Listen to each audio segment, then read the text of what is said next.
नमस्कार। मैं डॉक्टर जितेंद्र कुमार पांडे इतिहास ज्ञान सीरीज में सभी इतिहास बीए प्रथम वर्ष के छात्रों का स्वागत है। छात्रों, आज हम कालगणना संबंधी कुछ महत्वपूर्ण शब्दावलियों के संबंध में आज चर्चा करेंगे। चूँकि इतिहास पढ़ने लेखन में हमें महत्वपूर्ण रूप से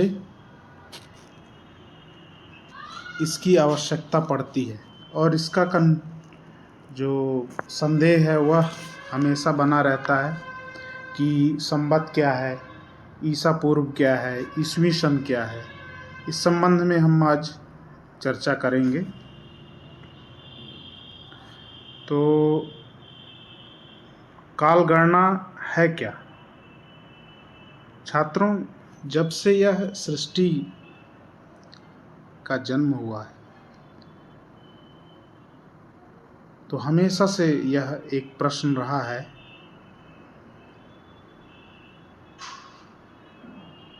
कि सृष्टि या संसार की उत्पत्ति कब हुई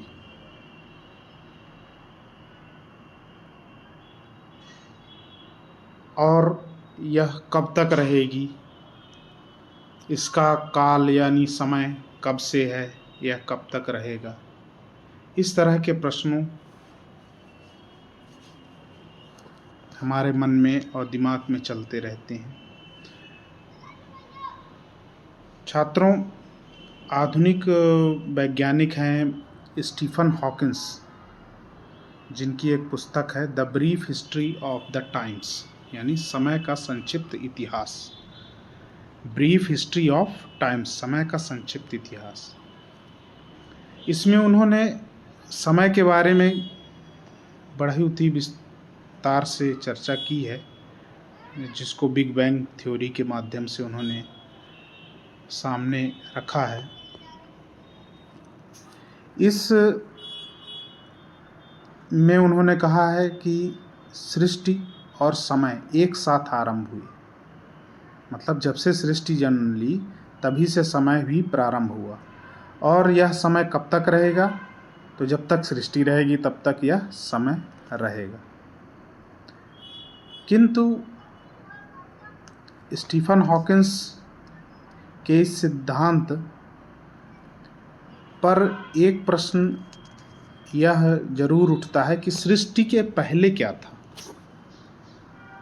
सृष्टि के पहले क्या था? तो इस पर इसका जवाब देते हुए उनका कहना था कि सृष्टि से पहले जिस प्रकार तारा जब अपनी जीवन चक्र पूर्ण करता है तो वह अपने ही गुरुत्वाकर्षण से सिकुड़ने लगता है और सिकुड़कर एक बिंदु भर रह जाता है। तो उसी प्रकार सृष्टि से पहले, सृष्टि के जन्म से पहले यह एक बिंदु भर या ईंधन भर रहा होगा। विज्ञान के छात्र समझते होंगे इसे ब्लैक होल थ्योरी भी कहते हैं। इस संबंध में भारतीय ऋषियों ने भी चिंतन किया। हमारे ऋग्वेद के नारदी सूक्त में सृष्टि उत्पत्ति के पूर्व की स्थिति का भी वर्णन किया गया है। इसमें स्पष्ट रूप से कहा गया है कि उस समय सृष्टि से पूर्व क्या था? सृष्टि से पूर्व ना सत था, ना असत था, ना परमाणु था, ना आकाश था। तो उस समय क्या था? उस समय क्या था? उस समय ना तो मृत्यु थी, ना तो अमरत्व था, दिन रात थे ही नहीं। तो उस समय ऐसा क्या था? तो उस पर लिखते हुए उसमें आगे श्लोक में लिखा है कि उस समय स्पंदन युक्त, शक्ति युक्त एक तत्व था। तो हमारे जो ऋषियों ने काल गणना जिस प्रकार से की और जिस प्रकार चिंतन किया वह अद्भुत है। वह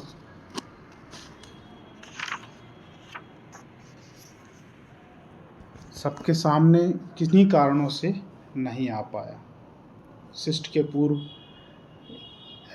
जो स्पंदन युक्त शक्ति थी उस समय अंधकार था। तो इस प्रकार हमारे ऋषियों ने काल गणना की पूर्व की स्थिति को भी स्पष्ट किया। काल गणना के लिए कोई एक अलग से एक वीडियो लेक्चर बनाएंगे भारतीय काल गणना की वर्तमान परिस्थिति पर। यहाँ हम चर्चा करते हैं संवत ईसा पूर्व ईस्वी और ईसा पूर्व पर। तो पश्चिम में काल गणना का इतिहास जब हम देखते हैं तो एक पुस्तक है चिल्ड्रंस ब्रिटानिका, उसके वॉल्यूम 3 में कैलेंडर के संदर्भ में संक्षिप्त इतिहास का वर्णन किया गया है। कैलेंडर मतलब समय को विभाजित करने का तरीका, जैसे वर्ष, फिर मास, दिन का आधार, पृथ्वी की गति, चंद्र की गति के आधार पर इनको परिवर्तित करना। आजकल इसका जो समय का माप है वह 364 दिन, 5 घंटे, 48 मिनट और 46 सेकंड है। चूँकि सौर वर्ष और चंद्र मास का तालमेल नहीं है, अतः इसीलिए कैलेंडर में अनेक देशों की में गड़बड़ियाँ पाई जाती हैं।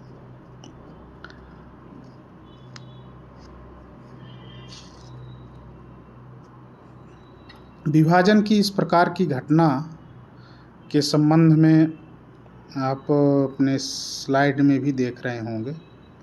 ये ईसा पूर्व ईसी के जन्म के समय, तो जो ईसाई कम्युनिटी है, ईसाई धर्म को मानने वाले, उन्होंने ईसा मसीह का जन्म इतिहास की निर्णायक घटना के रूप में स्वीकार किया है। इसी के आधार पर वह इतिहास को 2 भागों में बांटते हैं, एक बीसी और दूसरा एडी। बीसी यानी ईसा पूर्व बिफोर क्राइस्ट और एडी यानी एनो डोमिनी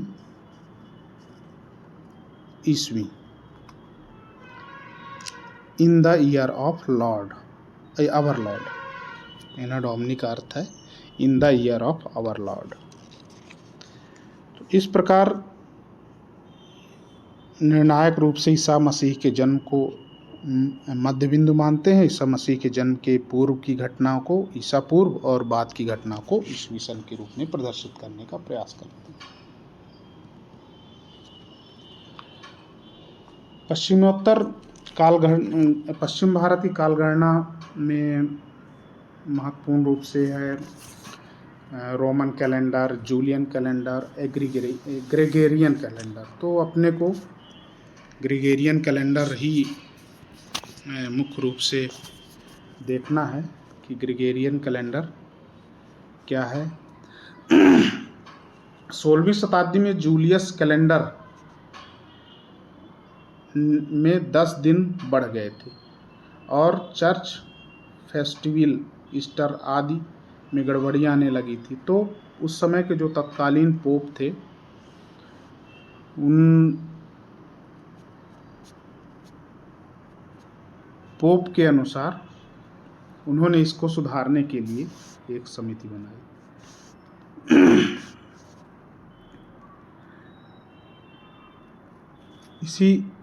उस समय जो क्राइस्ट बैक आवर 11 डेज, ये एक नारा था। इसी के आधार पर 11 दिन का अंतर जो उसमें हो रहा था, उसको सुधारने का प्रयास ग्रेगोरियन कैलेंडर में किया गया।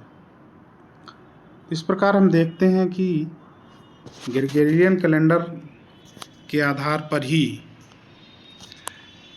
आज वर्तमान में जो आधुनिक कैलेंडर बने हैं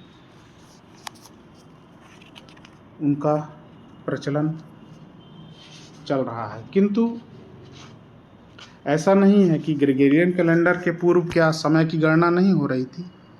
हो रही थी, उस समय भी गणना हो रही थी। तो उस समय गणना के लिए कौन से कैलेंडर थे, कौन से मापक थे, उसका वर्णन हमारे प्राचीन ग्रंथों में प्राप्त होता है।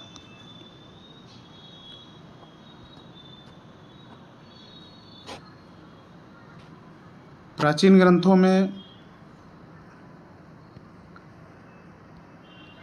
हमारे पूर्वज जो ऋषि थे, खगोलीय गति के आधार पर काल का मापन किया। उन्होंने काल की अनंत यात्रा और वर्तमान समय तक उसे जोड़ने और समाज की सर्वमान्य व्यक्ति तक इसकी, मतलब छोटे से छोटे व्यक्ति तक इसकी पहुंच हो, इसका विशेष रूप से ध्यान रखा। अब आप सभी छात्र कहीं ना कहीं कोई ना कोई कार्यक्रम में अवश्य रहते होंगे, तो वहाँ एक संकल्प मंत्र बोला जाता है। वास्तव में काल गणना का बहुत ही अद्भुत उदाहरण है संकल्प मंत्र। कोई भी कार्य हो, चाहे शादी, भूमि पूजन, वस्तु निर्माण, गृह प्रवेश, जन्म, विवाह, मरण, अंत्येष्टि कार्यक्रम, कोई भी कार्यक्रम हो, उस पर उससे पहले संकल्प मंत्र होता है। तो वह संकल्प मंत्र काल गणना का एक बहुत ही महत्वपूर्ण आधार है। संकल्प मंत्र यहाँ मैं बोलूँगा, उसके आधार पर मैं आपको बताने का प्रयास करूँगा किस प्रकार काल गणना के लिए यह महत्वपूर्ण है। ओम अस्य श्री विष्णुराज्ञः प्रवर्तमानस्य ब्रह्माणाम द्वितीय परार्धे, अर्थात महाविष्णु द्वारा प्रवर्तित अनंत काल चक्र के वर्तमान ब्रह्मा की आयु का द्वितीय परार्ध, वर्तमान ब्रह्मा की आयु के 50 वर्ष पूरा हो गए। इसकी पहली लाइन, श्वेत वराहे कल्पे, अर्थात कल्प यानी ब्रह्मा के 51वें वर्ष का पहला दिन।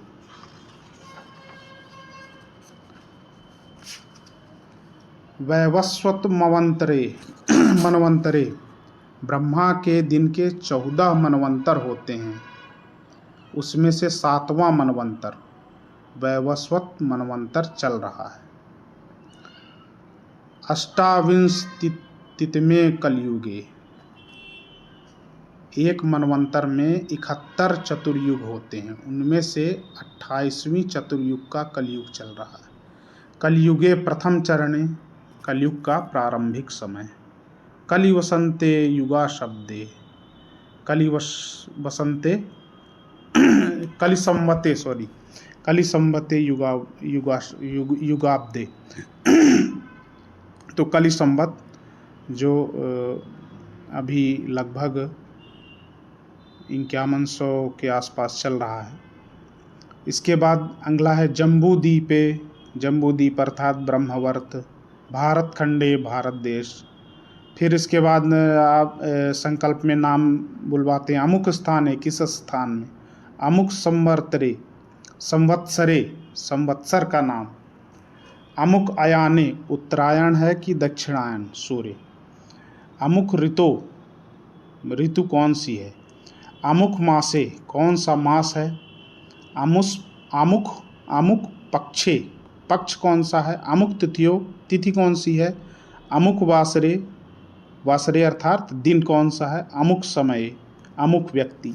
इसके बाद व्यक्ति के नाम, फिर पिता का नाम, गोत्र, किस उद्देश्य से कौन सा कार्य कर रहा है। इस प्रकार संकल्प को अंतिम रूप दिया जाता है। यह श्लोक काल गणना अनंत काल से लेकर वर्तमान समय तक का स्पष्ट उल्लेख करता है और यह आज भी प्रचलित है और सबके सामने है, और यह, इसमें कोई परिवर्तन नहीं हुआ। जबकि आप देखेंगे कि जो पश्चिम भारत के जितने भी कैलेंडर बने, पहले रोमन कैलेंडर बना, फिर जूलियन कैलेंडर बना, फिर ग्रेगोरियन कैलेंडर बना, इनमें सब में परिवर्तन होता रहा।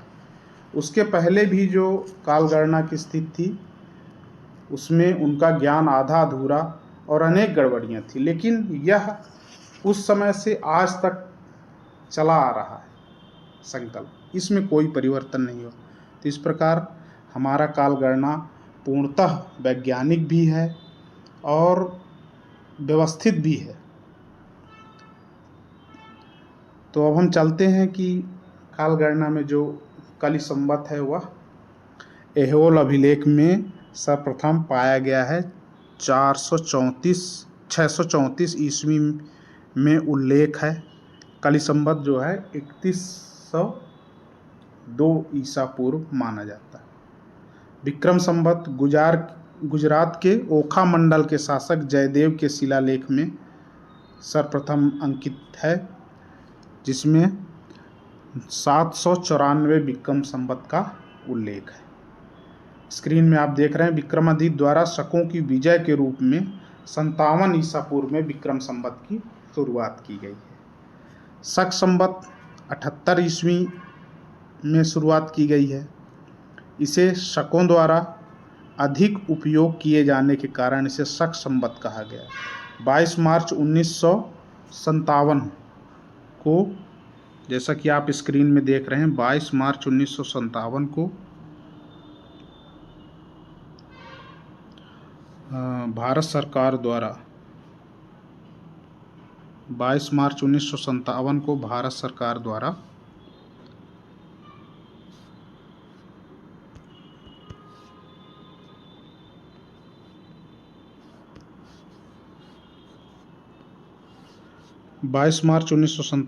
भारत सरकार द्वारा इसे राष्ट्रीय संवत के रूप में स्थापित किया गया।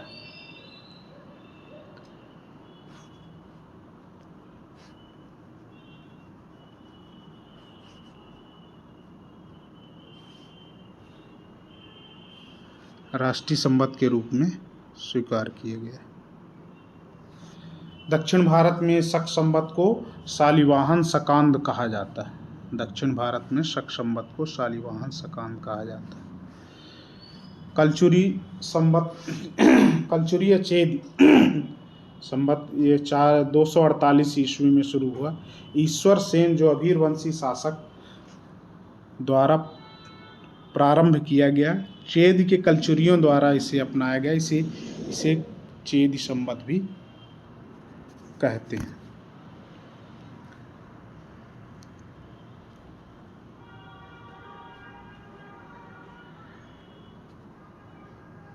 गुप्त संवत चंद्रगुप्त प्रथम के राज्यारोहण के समय प्रारंभ में इस संवत का उल्लेख मथुरा अभिलेख में चंद्रगुप्त द्वितीय के समय में हुआ। इसकी शुरुआत 319 ईस्वी में चंद्रगुप्त प्रथम के राज्यारोहण के समय हुआ। गुजरात के वल्लभी के शासकों द्वारा भी इसी संवत को अपनाया गया, जिसे इसी कारण से कभी कभी कहीं कहीं उल्लेख मिलता है कि वल्लभी शासक संवत भी कहा गया। हर्ष संवत 606 ईस्वी में कन्नौज के शासक हर्षवर्धन के राज्यारोहण के समय इसे प्रारंभ किया गया था।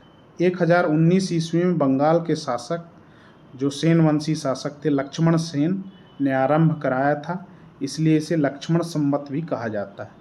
चंद्रवरदाई द्वारा अपनी पुस्तक पृथ्वीराज रासो में 1192 ईस्वी में आनंद विक्रम संवत का प्रयोग किया गया है। उन्होंने अपनी किताब में 1192 ईस्वी में आनंद विक्रम संवत का उपयोग किया। तो इस प्रकार हम जैसा कि पहले भी चर्चा कर चुके हैं कि ईसा मसीह बीसी और एडी के संबंध में इस पर काफ़ी दुविधा रहती है छात्रों को। तो इसको एक बार और अच्छी तरीके से देख लेंगे कि बीसी क्या है और एडी क्या है। BC before Christ Isa Masih के जन्म के पूर्व की घटना है। एडी ईस्वी सन ईसा मसीह के जन्म के बाद की घटना है। यहाँ पर विस्तार से आप देख भी रहे हैं अपने स्लाइड में। ईसा पूर्व बीसी ईसा मसीह के जन्म के पूर्व के समय बिफोर क्राइस्ट से कहा जाता है। ठीक है। एडी एनो डोमिनी ईसा मसीह के जन्म के बाद की घटना है। आजकल वर्तमान समय में बीसी के स्थान पर बीसीए का भी उपयोग किया जाता है। इसको बिफोर कॉमन एरा या एडी के स्थान पर सीई का उपयोग किया जाता है कॉमन एरा के रूप में। कॉमन एरा कहते हैं। कभी कभी छात्रों ईस्वी सन रहता है तो विक्रम संवत या शक संवत पूछा जाता है। तो इस संबंध में बहुत ही स्पष्ट है कि आप देखेंगे भी कि यदि ईस्वी सन में 57 जोड़ने पर विक्रम संवत हो जाता है। यदि मान लीजिए आज ईस्वी सन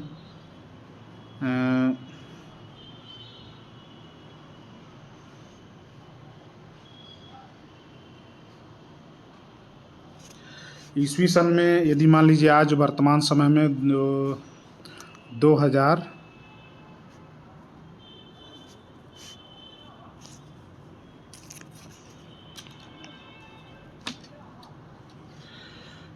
थोड़ा सा हैंड राइटिंग सही नहीं समझ में आ रही स्क्रीन।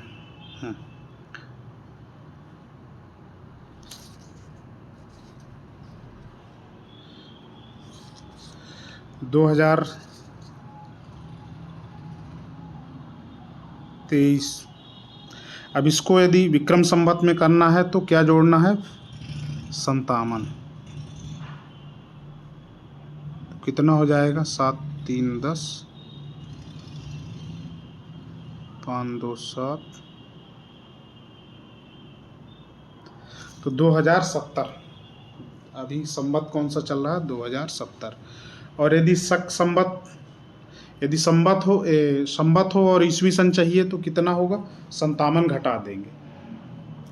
ठीक, इसी प्रकार यदि हम ईस्वी सन में 78 शक संवत को घटा दें, 78 घटाने पर शक संवत प्राप्त हो जाता। तो ईस्वी सन क्या है अभी? 2023 माइनस 78। इसको करेंगे तो हमें शक संवत प्राप्त हो जाएगा। इसी प्रकार यदि हमें शक संवत यदि चाहिए तो ईस्वी सन यदि संवत हो तो ईस्वी चाहिए तो 78 हम जोड़ देंगे। तो इस प्रकार हमें शक संवत और विक्रम संवत प्राप्त हो जाएगा। इस एक्सरसाइज को एक बार आप करने का प्रयास करेंगे तो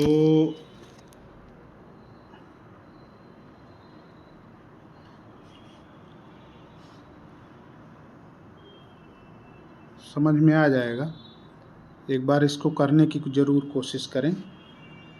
और अधिक ज्ञान के लिए संदर्भ ग्रंथ सूची संबंधी किताबों का अध्ययन करें। प्राचीन भारत में नवीन सर्वेक्षण पप्पू सिंह प्रजापत, प्राचीन भारत का इतिहास SK पांडे, किरण टाइम्स का इतिहास, इन सभी किताबों को आप यदि एक बार अध्ययन जरूर करेंगे तो इस संबंधी जो भी समस्याएं हैं वह क्लियर हो जाएंगी और आप को काल गणना संबंधी कोई भी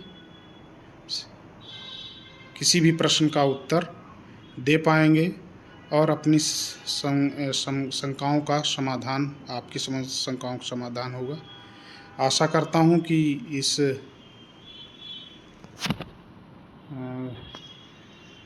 लेक्चर के माध्यम से आप सबकी समस्याओं का समाधान हो चुका होगा। तो अब मैं अपनी वीडियो को यहीं विराम देता हूं। अगली वीडियो में सिंधु घाटी सभ्यता के बारे में विस्तार से चर्चा करेंगे।